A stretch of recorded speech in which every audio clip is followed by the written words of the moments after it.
We begin at 5 with developing news. The future of Rhode Island's biggest hospital groups is in limbo after the Attorney General rejected their proposed merger.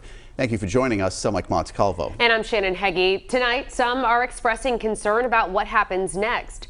Target 12 investigator Ted Nesi has been tracking this story for years. He joins us now in studio with the details. Ted? Shannon, Mike, Lifespan and Care New England employ more than 22,000 workers combined. They've been trying to merge on and off since the 1990s, but once again, they've hit a roadblock. Today we're announcing that we have denied the application of Lifespan and Care New England to merge. Attorney General Peter Neronha on Thursday announcing he has rejected a merger of Rhode Island's top hospital groups. The Federal Trade Commission in Washington joining him in opposition and filing a lawsuit to block the deal. Competition is really important. It benefits consumers and workers. It leads to lower prices, higher quality, and greater access. It drives innovation, and it increases pay for workers. In a 150-page decision, Neronha warned the proposed hospital group would have an overwhelming advantage in Rhode Island. The report says the biggest hospital group in Massachusetts has 27% market share, and the biggest one in Connecticut has 31%. Lifespan and Care New England would have a combined 80% market share. You put them together, what do you get? Number one, they're not competing with one another. Number two, who can compete with them? In a statement, the hospital group's leaders said they were disappointed in the decision, but declined to spell out what they plan to do next. Critics of the merger, like House Republican leader Blake Filippi, cheered the decision as a win for patients and the public, but others worried about the future of Care New England, which owns women and infants and has faced financial challenges in recent years.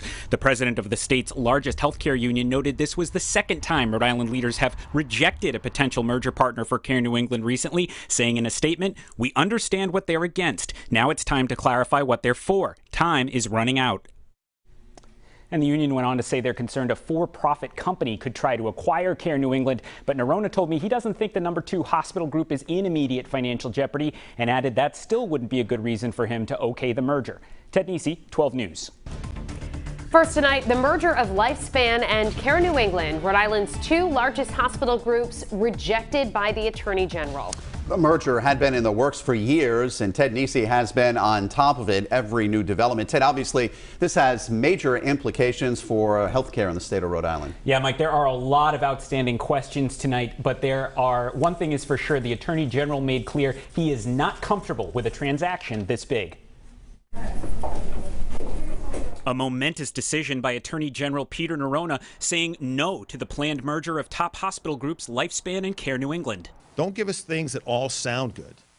Tell us exactly what you're going to do, where you're going to do it, who you're going to affect, and then let us know how you're going to pay for it. And as you'll see later, getting answers to those questions proved to be elusive. Lifespan owns facilities including Rhode Island Hospital, while Care New England's flagship is Women and Infants. Together, they employ more than 22,000 workers, and they argue that by combining, they could improve care and boost the local economy. But Neronha says they never showed him a detailed plan. That's rubber stamping a transaction, and that's something that this office, as long as I'm here, will not do. The Attorney General's 150-page decision focused on how dominant the new hospital group would be in Rhode Island. The report says the biggest hospital group in Massachusetts has 27% market share, and the biggest one in Connecticut has 31%.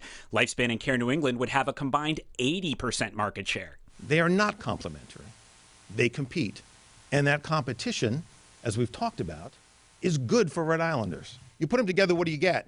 Number one, they're not competing with one another. Number two, who can compete with them? In a second setback, the Federal Trade Commission in Washington also announced it will file suit to block the merger as anti-competitive.